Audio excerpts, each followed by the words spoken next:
more law enforcement joining in to help control traffic, potentially, Chris and Wendy, control the person on the bike. And yes, you were right, this did start with a traffic stop that obviously restarted shortly after. And it looks like I'm assuming because it's rush hour that they were heading west on Route 7. Does Route 7 go? Now he just turned off.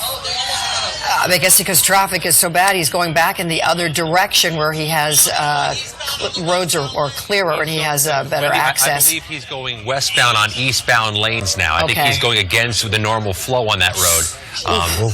Thankfully, some of these roads are blocked off, and perhaps one of the reasons law enforcement does so, because oftentimes, well, now he's back. No, he is back going in the right direction with traffic, but he's been going westbound and eastbound. You've seen him doing the maneuvers. Yeah, and he's quite good at weaving in and out of traffic, as we are about to see.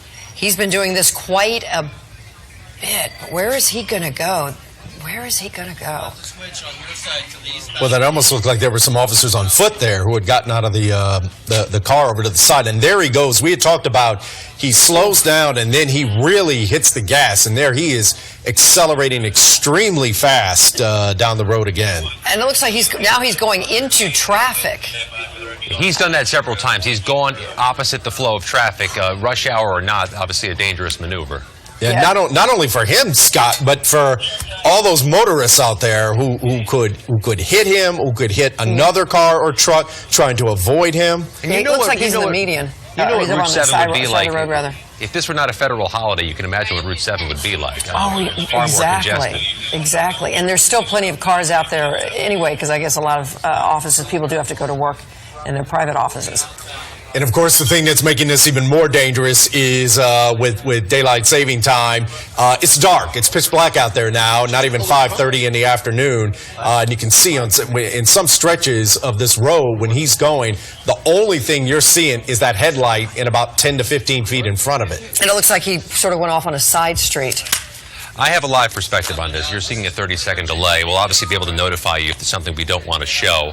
The live image shows, actually at this point, something symmetrical to what you're seeing now. He's going with the flow of traffic on this span, law enforcement close behind. And I guess they are being careful because he is vulnerable. He doesn't have any protection on that bike other than the helmet he's wearing. So they're not... I'm sure someone would say, well, why don't you just kind of block him and let him run into you? I think they're obviously being sensitive to not injure this man. There's different protocols for different types of vehicles during pursuits. In fact, if he was on a dirt bike, there are several municipalities and several law enforcement agencies that have a no pursuit policy. There are things that get calibrated when you're talking about a motor vehicle versus a motorcycle or something even smaller like a dirt bike. Well, and also you wonder... I know a lot of jurisdictions, because there have been accidents when police pursue, that you wonder what they were pulling him for initially. I'm sure now they know a lot about this guy because they've been staring at his license plate on the back of that bike. I just wonder at what point they might let him go and catch up with him later, track him down later. Just put the tax down on the ground. I'm not sure if there's aerial law enforcement above this as there is with Chopper 4. Aerial law enforcement gives you a lot more flexibility, but clearly we've got to read on him because there's overhead views. Well, there's also there is a searchlight from above on him, which I would assume is coming from a police chopper. And again, just to reset again, if you're just joining us, we have been following this breaking news in Loudoun County. This is a police chase of a motorcycle. It started with a traffic stop. The driver of the motorcycle was pulled over for a traffic stop and then took off on his motorcycle. And we have been watching this now for the better part of, what would you say, Wendy? 15 minutes? Yeah, 15, 20 minutes now. And we don't know what, we came in about 15 minutes ago. We don't know how long it's been going on. This may have been going on much longer than that. We have Chopper 4 up above the area, giving you an aerial view. And as you can see, at times, his acceleration just completely pulls away from the officers who are pursuing him. Kate, where did you say he is now? He's on Route 20? He's on Route 20 now. So he's on Route 28. He's just making use of, the path of least resistance. And as you see, when he gets an open stretch, he guns it. So he's heading back towards Leesburg at this point. In about 30 seconds, you're going to see the rider, the operator of this motorcycle, slow for a moment, then look back to look at what kind of police are behind him. He actually slows and turns his entire body, cranes his neck around to see the law enforcement behind him. It's about 15 seconds away. He's obviously measuring the law enforcement response here. So stand by, it's about to happen. And you got to wonder about what it's like for these motorists who are just trying to get home, and they've got all of these flashing lights and this drama playing out in and around them. And I imagine this is creating quite a challenge for police to figure out where he's going to go so that they can't sort of head him off at the pass because he's so nimble on that vehicle, on that bike. So again, this is a man who was being pulled for a traffic stop and then apparently took off, and police have been in pursuit of him now for a little more than 15 minutes, possibly longer. He's been on Route 7 in Loudoun County by Dulles, then he was on Route 28, now he's back on Route 7, and he's just sort of staying within that vicinity, just weaving his way through traffic, and the police just following him, sometimes trying to cut him off, but again, doing so in a way that they don't ram him because he's about to approach some traffic lights and a heavier flow of traffic here. This could get a little bit more dicey because you'll see some intersections coming up that have got traffic on all sides, and he's got to negotiate some green lights. And at the same time, just about 10 minutes ago, we saw him blowing through stopped traffic, weaving in and out of the lanes in a way that some of the police cruisers couldn't follow. Again, Chopper 4 giving you a vantage point and a look at this that otherwise we'd have no way of being able to get with the amount of distance that he has covered and how quickly he has moved at times. And at times, it almost looks like he's got a police escort because he slows down, they slow down. This has got to be a tricky maneuver. It'd be interesting to talk to law enforcement after this and say, what is the protocol? What does the handbook tell you in boxing off someone like this? Scott, you know everything more than we do. You see, you have multiple jurisdictions and different law enforcement agencies pursuing, and there's always the possibility of a variety of response techniques and a variety of protocols here, but the lead agency is going to be the most local. It's going to be Loudoun County. Virginia State Police bring extra capabilities. Fairfax Police bring extra capabilities as well as proximity to this. But your local law enforcement agency is probably lead here, because I believe, if I'm seeing these cruisers correctly, when we get a close-up look, these appear to be Loudoun County cruisers. Yes. So they're obviously running lead here. But they do train on this. Law enforcement trains on pursuit, and they train on multi-jurisdictional pursuit, Wendy and Chris, where they figure out how do they deploy together. Because often when you have a pursuit, it goes through county lines, it goes through municipal lines. So law enforcement is quite good at training on how to work together in high-speed situations. See, I knew you would know more about that, but I'm sure that being on a motorcycle or going after a motorcyclist is more of a challenge. And what about when they put those strips out across the road that blow their tires? I know that's tricky because you got to make sure you're way up ahead of them and that the person doesn't see you do it, because especially this guy, as nimble as he is.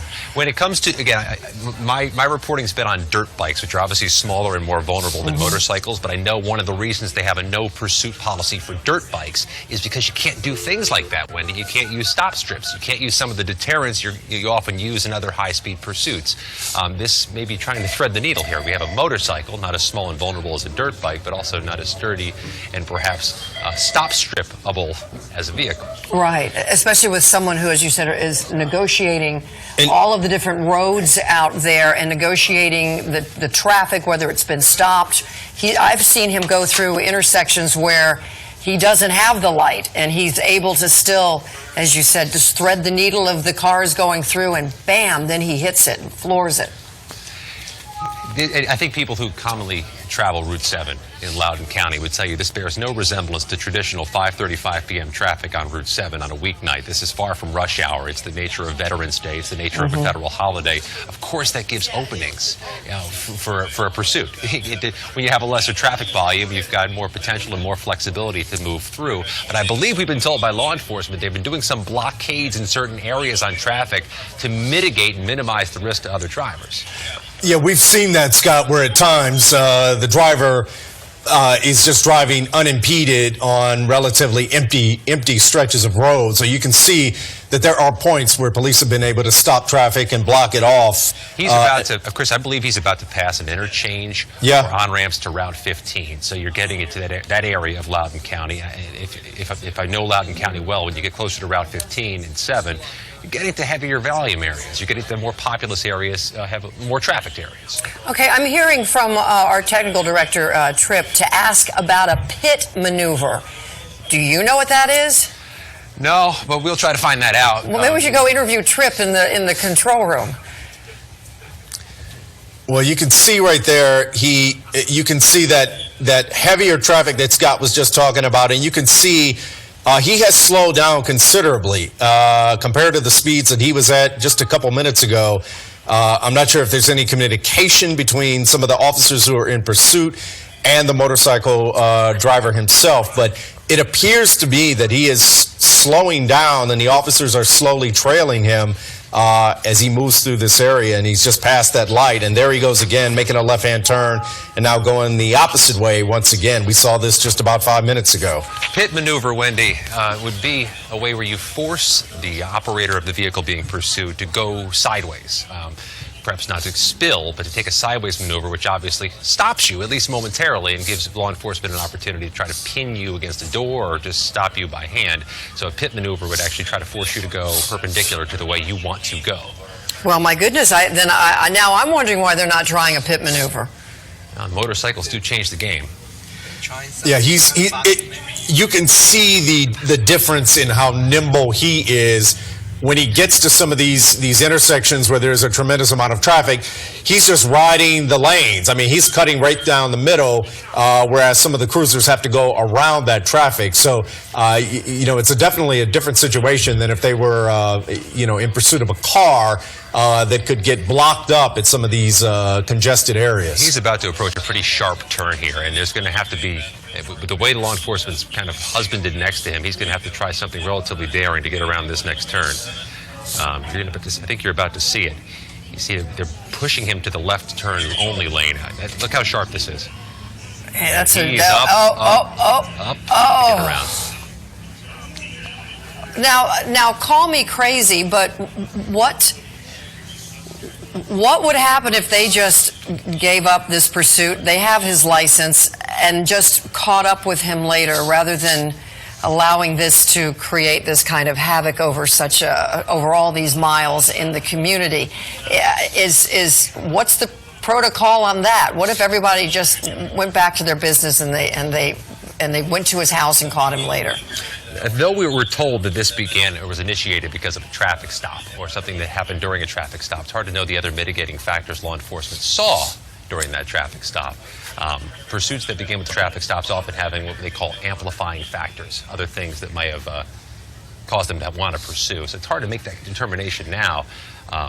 He, though, certainly seems to be going in either concentric circles or kind of retouching old ground here. We're seeing the same landmarks as this continues on and on. Yeah, he's back on Route 7 again. As you said, he's almost sort of clover-leafing through the highway system out there. He's now traveling east on Route 7 again. And when he goes east on Route 7, he does leave himself vulnerable to hitting a volume of traffic. We've seen that there are cars that do line up in this spot. And it slows him down, but it also changes the complexion of the situation for law enforcement. Well, I think because I think it's almost easier for him when he has traffic. Now stand by here. We're about to see some activity in the next 20 to 30 seconds. He's going to hit that volume of traffic. You see it there. He gets caught up, and either he's about to give up on the vehicle or he's out of fuel. So I was going to ask how long a motorcycle goes before it runs out of gas. Stand by for this. I'm watching this a bit ahead of you, so he's about to surrender this, but I want to make sure we want to show what's about to happen. You see him here slowing down. His speed is obviously decelerated. He pulls aside voluntarily, and these are empty lanes, and he's about to stop. Oh, you're right. It looks like he's on empty. He's calling it a day.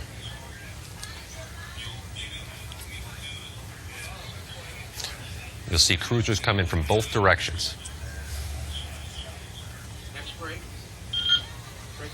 He's kneeling on the. He's lying. Yeah, he knows exactly what to do. He's got his arms out. Mm-hmm. It's almost as if he prepared the choreography of a surrender.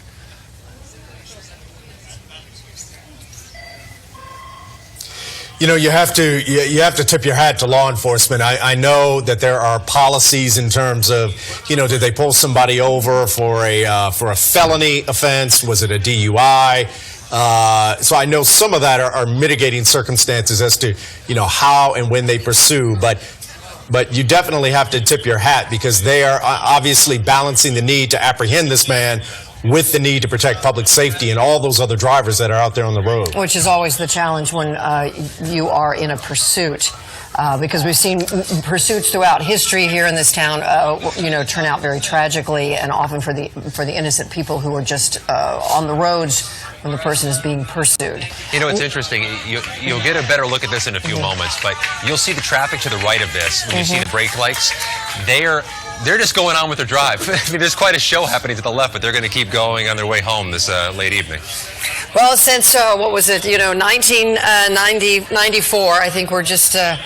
We don't get that worked up about pursuits anymore after the... Well, a lot of this took place, you got to figure the drivers who were right there when this ended, they probably had no idea of all that had transpired and all those roads leading up to that. They just saw a motorcycle kind of pull over to the side and think, oh, okay, the cops just picked him up. We're going to take a quick break, and then Doug has a very cold forecast for you.